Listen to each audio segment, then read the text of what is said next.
오늘은 버리라, 사모하라, 나아가라는 제목으로 은혜의 시간을 갖고자 합니다. 요즘 패럴림픽, 장애인 올림픽이 한창 진행 중이지 않습니까? 언뜻 탁구 경기를 보았는데 탁구채를 입에 물고 경기하는데 스매싱도 넣고 깜짝 놀랐습니다. 서브를 넣을 때 발을 이용해가지고 이렇게 올려서 이렇게 서브를 넣는 걸 보고 누구라도 깜짝 놀라지 않겠습니까? 스포츠 정신이라고 하는 것이 가만히 생각해 보면 우리나라에도 장애인들이 후천성의 장애인들이 더 많다는 것 아닙니까? 사지가 멀쩡했던 사람이 어느 날 갑자기 장애를 당할 때 누구라도 좌절하겠죠. 그런데 알고 보면 하나님께서 은혜를 주셔서 새로운 용기를 얻고 올림픽에 나가서 경기에 참여하는 그 자체가 위대한 승리 아닙니까? 그런데 우리 같은 사람들에게도 그 모습을 보면서 저들도 저렇게 하는데 우리에게 어떤 힘든 장애가 나타난다 하더라도 우리가 주님 안에서 최선을 다한다고 한다면 많은 사람들에게 감동을 줄 수 있다라고 하는 것을 깨우치는 것을 보니까 장애인 올림픽이야말로 진짜 올림픽이다라고 하는 것을 깨달았습니다. 교회의 본질은 눈에 보이지 않지만 인간에게 가장 소중한 것, 영혼을 구원하는 데 있습니다. 사도 베드로는 베드로전서 1장 9절에서 이렇게 선포합니다. 꼭 함께 찾아서 확인하고자 합니다. 보시면 믿음의 결국 곧 영혼의 구원을 받으며 사도 베드로가 강조하고 있는 것은 믿는 것의 궁극적인 목적은 영혼의 구원이고 구원은 처음부터 끝까지 일관되게 받는 것이다 라고 하는 겁니다. 하나님의 선물이 바로 구원입니다. 예수님께서는 복음서에서 이렇게 선포하고 계십니다. 마태복음 16장 26절을 보면 사람이 만일 온 천하를 얻고도 제 목숨을 잃으면 무엇이 유익하리요? 사람이 무엇을 주고 자기 목숨과 바꾸겠느냐? 예수님이 말씀하시는 목숨이라는 단어와 사도 베드로가 말하는 영혼이라고 하는 단어는 동일한 단어를 번역한 것입니다. 푸시케라고 하는 그리스어를 번역한 것인데 사람의 목숨 가운데 가장 중요한 것은 바로 눈에 보이지 않지만 존재하는 인간의 영혼이다라고 하는 겁니다. 그 선생님과 그 제자는 동일하게 교회가 가장 중요시해야 할 것은 한 영혼의 구원이다라고 하는 겁니다. 이렇게 본다면 교회의 성장은 처음부터 끝까지 질적인 것이다라고 우리에게 말씀하고 있습니다. 한 영혼이 구원을 받기 시작하면 그 결과로 따라오는 것이 바로 교회의 양적 성장이다라고 하는 겁니다. 오늘은 영적 성장의 비밀을 세 가지 단어로 요약하고자 합니다. 바로 버리라, 사모하라, 나아가라 입니다. 하나님의 은혜로 우리들은 지난주에 옛사람을 버리라라는 내용에 대해서 집중적으로 알아보았습니다. 오늘은 사모하는 것이 무엇인가를 중심으로 이야기를 시작해 보고자 합니다.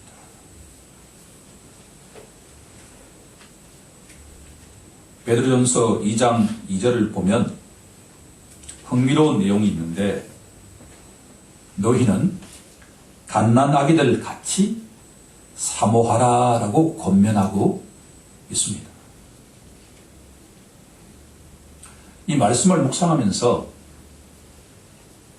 이 편지를 받는 교회에 갓난아기를 낳은 부모가 있었을 가능성이 높다라는 생각을 해보았습니다. 갓난아기는 세 가지를 잘해야 무럭무럭 자랄 수 있습니다. 잘 먹고, 잘 자고, 잘 배설하는 것입니다. 이름하여 3회라고 합니다. 이것은 아이들에게만 해당되는 것이 절대 아닙니다. 모든 사람이 건강하게 삶을 살아가기 위해서는 일단 제때 잘 먹어야 하고, 제때 잘 자야 하고, 인풋되는 것이 있으면 아웃풋을 잘 시켜야만 건강한 삶을 살아갈 수가 있습니다. 우리가 우선적으로 주목해야 할 단어는 순전하고라고 하는 단어입니다. 얼핏 생각하면 순결한 젖을 사모하라라는 내용이 되겠지만, 언어를 살펴보면 시기심이 없는, 기만하지 않는 그런 의미를 갖고 있습니다.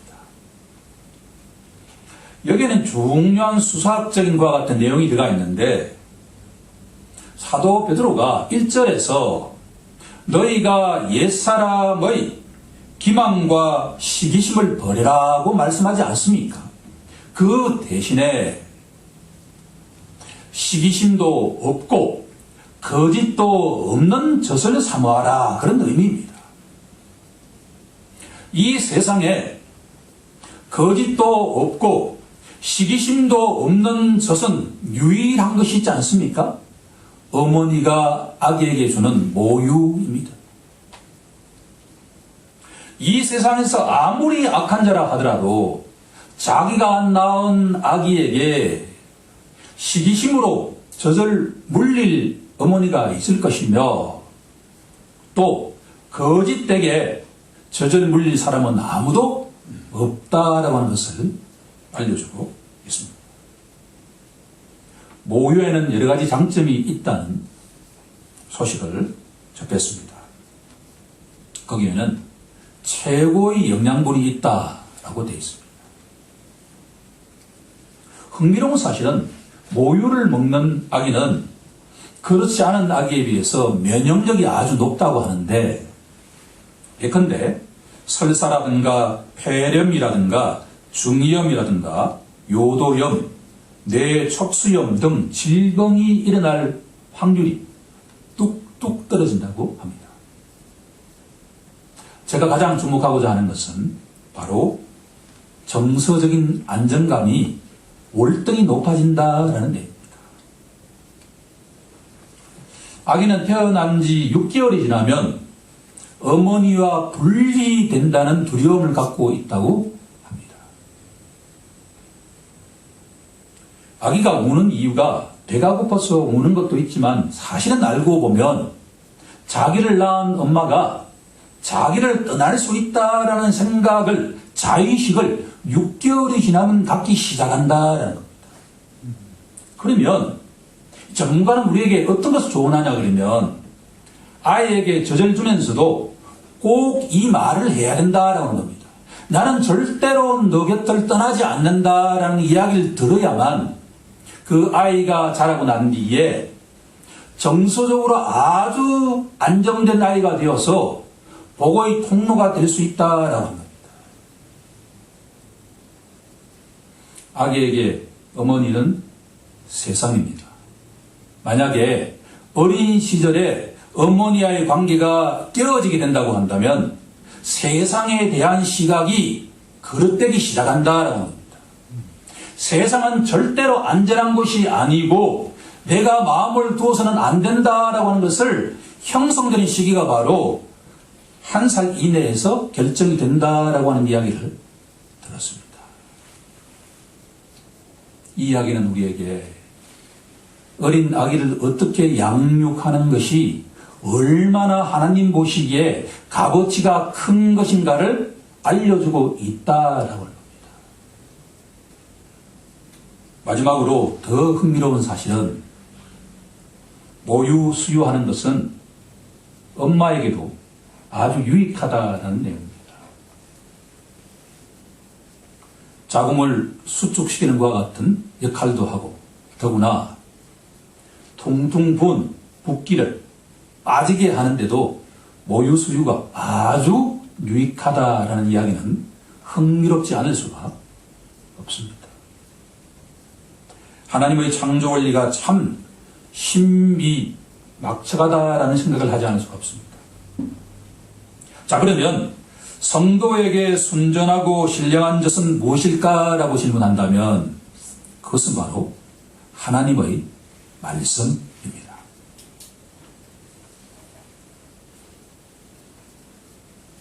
자, 그러면 우리가 영적으로 성장하기 위해서는 순전한 하나님의 말씀을 사모해야 되는데 사모하는 것이 무엇인가라고 하는 것이 가장 중요한 내용 아니겠습니까?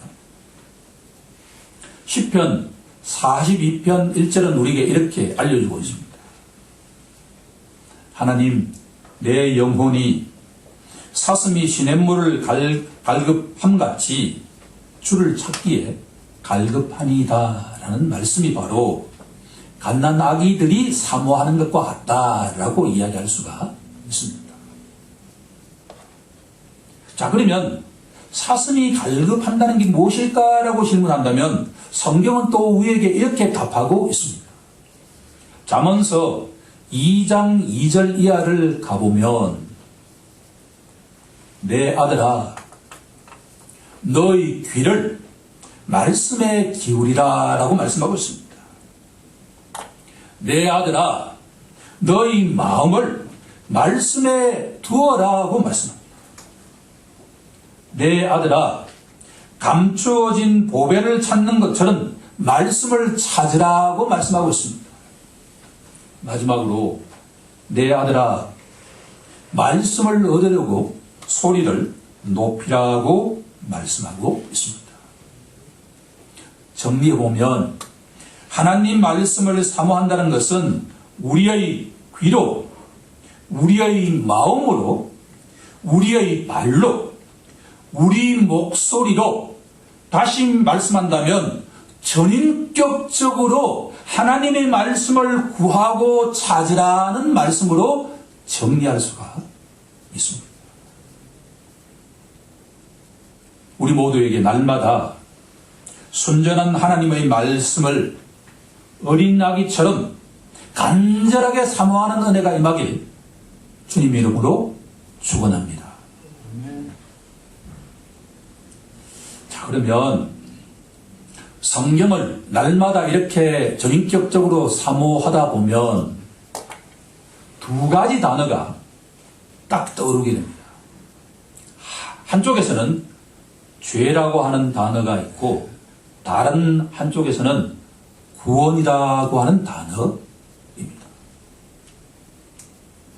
성경 전체를 관통하는 두 단어가 바로 죄와 구원이라고 하는 단어, 그 이상도 그 이하도 아니다라는 것입니다. 자, 그러면 성경에서 이 관계를 우리에게 너무나 잘 알려주는 구절을 찾는다고 한다면 사도행전에서 두 성경 구절을 찾아보고자 합니다. 첫 번째는 사도행전 4장 12절에 가면 이런 구절이 나와 있습니다.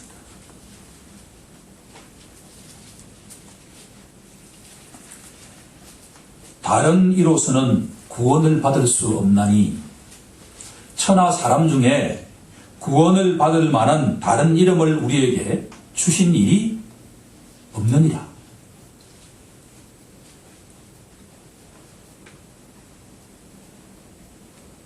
사도가 우리에게 강조하고 있는 것은 구원은 이 천하 만민 가운데 오직 한 사람의 이름 때문에 구원을 받게 된다라는 말씀 아닙니까? 이 말씀을 부연해주고 있는 성경 구절이 사도행전에 또 하나 나와 있습니다. 이미 우리가 잘 알고 있는 사도행전 16장 31절 말씀입니다. 주 예수를 믿으라. 그리하면 너와 내 집이 구원을 받으리라. 구약 성경과 신약 성경을 여러분들이 조심해서 읽어보면 구원이라고 하는 단어가 나올 때마다 구원은 처음부터 끝까지 우리가 쟁취하는 것이 아니라 받는 것이다 라고 하는 말씀을 반복적으로 나온다는 것을 알게 될 것입니다. 구원은 받는 것인데 주 예수라고 하는 이름을 믿으면 너와 내 집이 구원을 받는다라는 말씀이죠. 이 중에도 이 말씀대로 우리 가정에 내 한 사람 때문에 구원이 임하기 시작했다라고 하는 것을 고백하기도 합니다. 그런데 성경은 처음부터 노아라는 한 사람 때문에 그 가정이 다 구원받았다는 것을 증언하고 있고, 이스라엘 백성들은 아브라함이라고 하는 한 사람 때문에 구원의 반절에 들어갔다라고 하는 것을 우리에게 알려주고 있습니다. 자, 그러면 2절 말씀을 다시 한번 우리가 읽어본다고 한다면, 갓난 아기들 같이 순전하고 신령한 저들 사모하라. 이는 그로 말미암아 너희로 구원에 이르도록 자라게 함이라.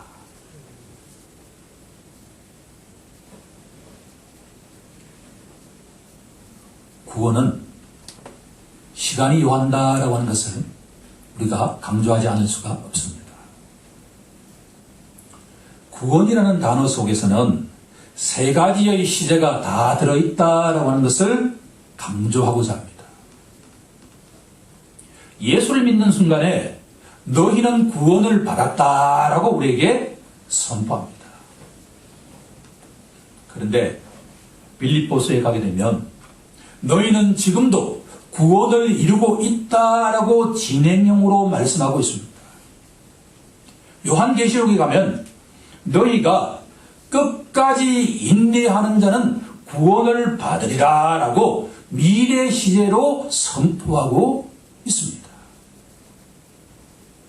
성경이 강조하고 있는 구원은 받았고 지금 받고 있고 예수님이 재림하시는 순간에 완성될 것이다 라고 선포하고 있습니다.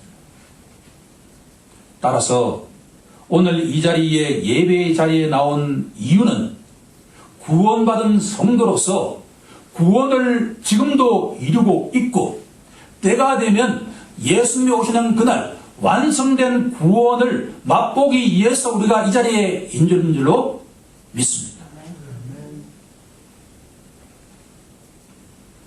베드로전서 2장 3절은 너희가 주의 인자하심을 맛보았으면 그리 하라고 말씀하고 있습니다. 우리 모두 갓난아기처럼 날마다 하나님 말씀을 사모하여 구원을 이루는 자가 되길 간절히 소망합니다. 영적 성장의 마지막 비밀은 예수님께 날마다 나아가는 자가 되어야 한다라고 합니다. 자, 우리 다 함께 베드로전서 2장 4절 말씀을 합독해 보도록 하겠습니다. 시작. 사람에게는 버림바가 되었으나 하나님께는 택하심을 입은 보배로운 산돌이신 예수께 나아가.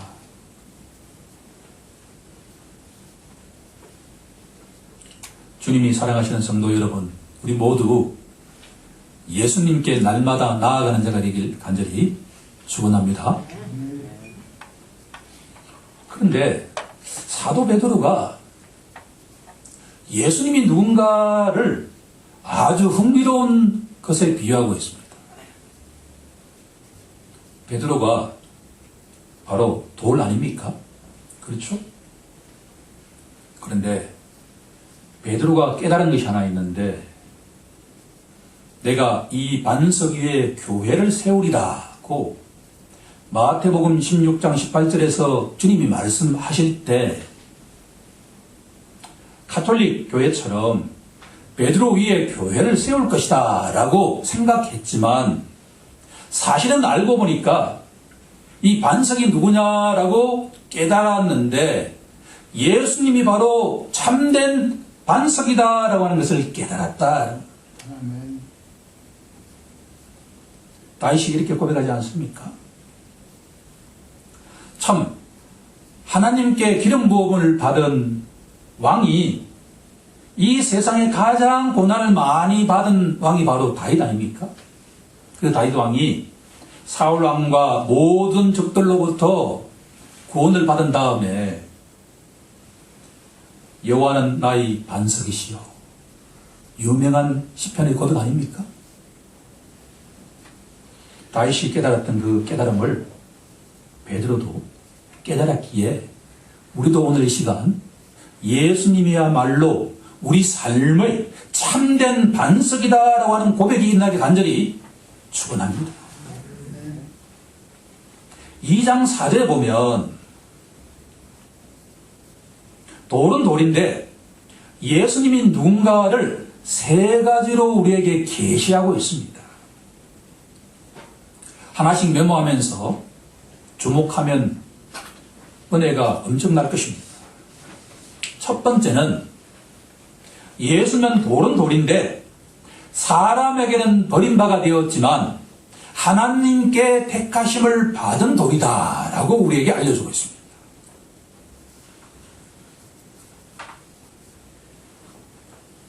솔직히 우리 교회의 성경적 근거 구절이 이 베드로전서 2장에 다 있지 않습니까? 수없이 이 본문을 읽었는데 읽을 때마다 2장 6절부터 8절에 나와 있는 성경 구절이 내 마음에 완벽하게 이해된 적은 한 번도 없었다. 거울 속에서 비친 말씀처럼 희미하게 이해가 안 되는 것은 아닌데 명확하게 이해되는 것은 아닌 그런 채로 지나갔습니다. 그런데 이 말씀을 준비하면서 명확하게 알게 되었습니다. 사도 베드로가 구약의 본문 가운데 세 구절을 우리에게 인용해 주고 있습니다. 첫 번째 구절이 시편 118편 22절 말씀인데 본문에 보면 7절에 나와 있는 내용입니다. 건축자가 버린 돌이 집 모퉁이의 머릿돌이 되었다라는 시편 내용입니다.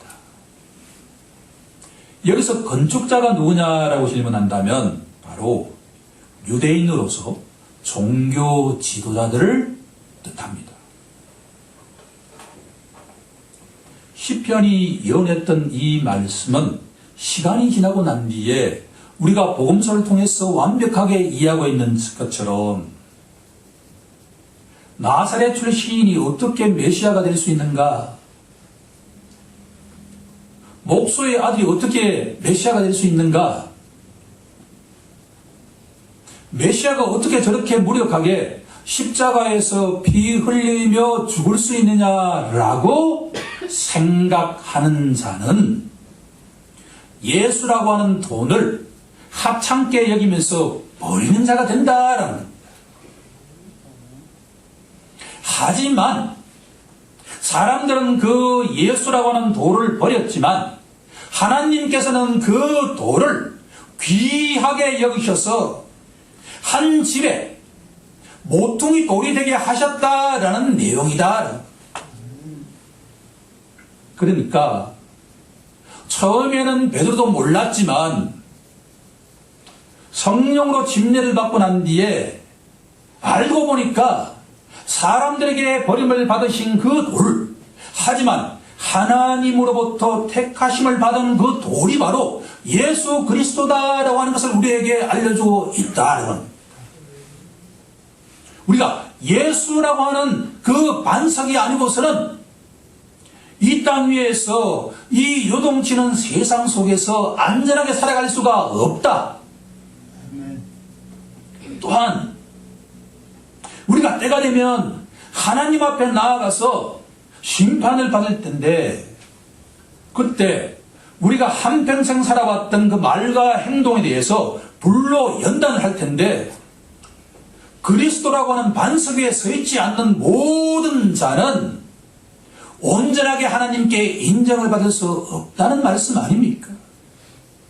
따라서 사도 베드로가 우리에게 간절하게 원하는 것은, 주님이 사랑하시는 성도 여러분, 우리에게 반석은 유일한 반석이신 예수님 뿐입니다. 그 반석 위에 자신의 삶을 두십시오라고 우리에게 권면하고 있다. 우리가 그렇게 아멘으로 응답해야 되지 않겠습니까? 그렇게 되길 소망합니다. 자, 두 번째 돌은 보배로운 돌이다.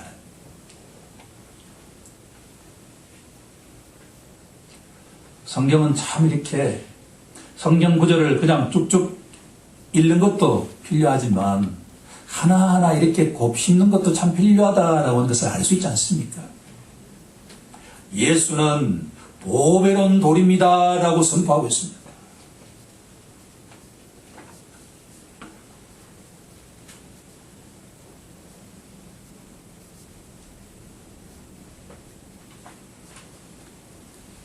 이사야 선지자는 이사야서 8장 14절에서 이렇게 예언한 바 있습니다. 그가 성소가 되시리라.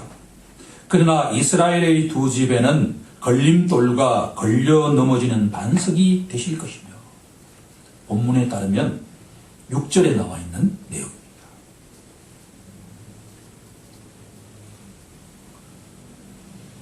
예수 믿는 자에게는 보배로운 돌이지만 예수 믿지 않는 자에게 예수라고 하는 돌은 지천에 널려있는 돌에 불과하다, 그런 의미입니다. 사도 베드로는 우리에게 이렇게 질문합니다. 형제 자매님에게 예수라고 하는 돌은 보배로운 돌입니까? 그렇지 않으면 걸려 넘어지게 하는 돌입니까? 라고 말합니다. 우리 모두, 예수 믿는 우리 모두는 날마다 예수야말로 우리에게 보배로운 돌입니다 라고 고백하길 간절히 소망합니다. 세 번째 돌은 살아있는 돌이다 라는 내용입니다.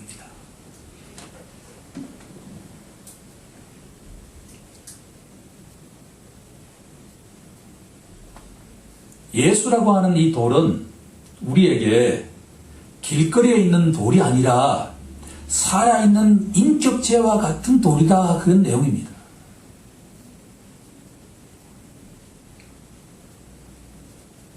이사야 선지자는 이사야서 28장 16절에서 이렇게 예언한 바가 있습니다. 보라, 내가 한 돌을 시온에 두어 기초를 삼았노니 곧 시험한 돌이요 귀하고 견고한 기초돌이라. 그것을 믿는 이는 다급하게 되지 아니하리라.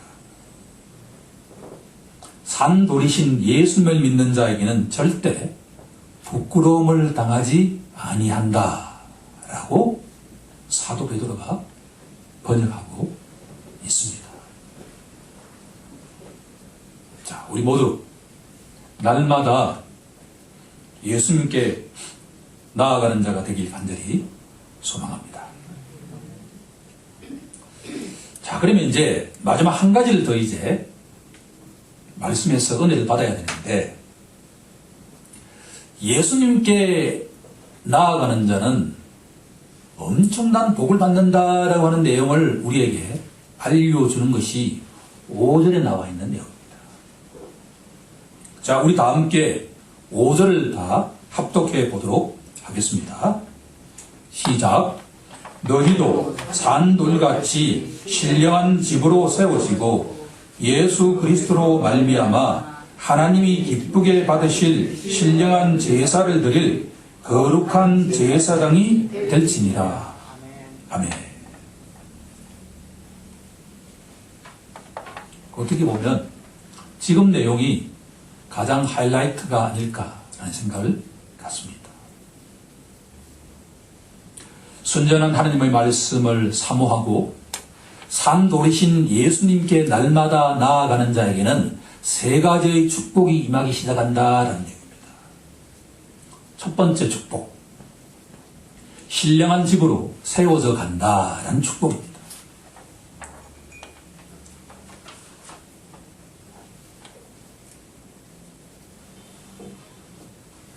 너희도 산돌같이 신령한 집으로 세워진다. 이 말씀을 사도 바울의 표현을 빌리면 너희는 성전으로 세워져 간다는 얘기입니다. 이 내용은 제가 계속 강조하지만 성경이 이것보다 더 위대한 내용은 없을 줄로 믿습니다. 그렇죠? 구약에는 성전이 건물이었는데 예루살렘에 있는 그 유일한 건물이 성전이었는데 신약에 오게 되면 예수 그리스도가 성전인데 그 예수님과 연합한 자는 우리 성도 한 사람 한 사람이 성전이 되어 간다. 이것보다도 더 위대한 내용이 있느냐라는 내용입니다. 너희가 산돌같이 성전으로 세워져 간다라는 말씀을 날마다 묵상하는 자에게는 이 세상에서 거룩하게 살지 않을 수가 없다. 그런데 사람은 얼마나 빨리 잊어버리는 동물입니까? 한편으로는 빨리 잊어버린다는 것은 너무나 은혜임에 틀림이 없습니다. 우리가 모든 것을 다 기억하면서 산다 그러면 살 수 있겠습니까? 빨리 잊어버리면 새로운 삶을 살아갈 수가 있기에 너무나 감사하긴 하지만 진리의 말씀이신 하나님 말씀을 우리가 너무나 빨리 잊어버리는 성격을 갖고 있기에 우리는 날마다 예수님 앞에 나아가서 우리가 산돌 같이 성전으로 세워져 간다라는 말씀을 날마다 기억하는 자가 되길 간절히 소망합니다. 두 번째, 복은 거룩한 제사장이 되는 복입니다. 어떻게 보면 이 베드로전서 내용 가운데 2장 내용 가운데 가장 중요한 내용을 한 구절로 뽑아보라라고 한다면 예수 믿는 자는 거룩한 제사장이 된다라는 말씀입니다. 가톨릭과 개신교의 근본적인 차이가 여기서 시작이 되는데 가톨릭은 성직자 제사장주의를 고수하고 있습니다. 제사장은 누가 될 수 있는가? 신부만이 될 수가 있다. 반면에 개신교는 이름하여 만인 제사장주의라고 해서 모든 믿는 자는 다 하나님 앞에 거룩한 제사장이 될 수 있다라는 내용입니다. 보다 정확하게 표현한다면 만인 제사장주의가 아니라 신자 제사장주의가 정확한 표현입니다. 침례교도가 믿는 것은 신자 제사장주의를 믿는 자들이라고 설명할 수가 있습니다. 언제든지 가톨릭 신부처럼 하나님 앞에 나아가서 모든 것을 강구할 수 있는 거룩한 제사장의 축복을 받았다라고 하는 것을 가슴 깊이 새기는 시간이 되길 간절히 소망합니다. 자, 마지막 한 가지는 이제 제사장은 날마다 하나님이 기쁘시게 받으시는 제물을 드려야 된다라는 내용입니다. 예수 그리스도로 말미암아 하나님이 기쁘게 받으실 신령한 제사를 드려야 된다라고 말하고 있습니다.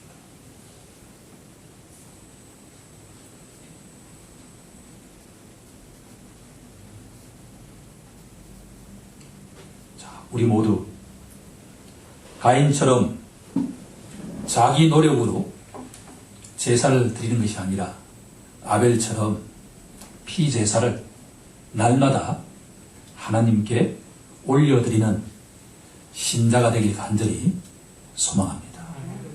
이제 말씀을 정리해보고자 합니다. 교회 공동체의 본질은 영혼을 구원하는 것입니다. 한 영혼의 구원은 시간이 걸리게 마련입니다. 금주에 구원을 확신하게 가졌다고 해서 다음 주에 구원에 대한 확신을 가진다는 보장이 없습니다. 구원은 오랜 시간이 걸리지만 한 영혼의 구원은 값으로 매길 수 없을 정도로 너무나 중요하고도 소중하고도 보배로운 일입니다. 우리 교회는 한 영혼이 구원을 받는 것에 목표를 두고자 합니다. 그러기 위해서는 갓난아기들처럼 하나님의 순전한 말씀을 사모하는 자가 되어야 할 줄도 믿습니다. 동시에 하나님이 택하신, 사람은 버렸지만 하나님은 택하신 보배로운 산돌이신 예수님께 나아가는 자가 되어야 할 줄로 믿습니다. 우리 모두 거룩한 제사장으로서 옛사람을 버리고 하나님 말씀을 사모하고 예수님께 날마다 나아가는 자가 되길 우리 주 예수 그리스도의 이름으로 간절히 축원하옵나이다. 아멘.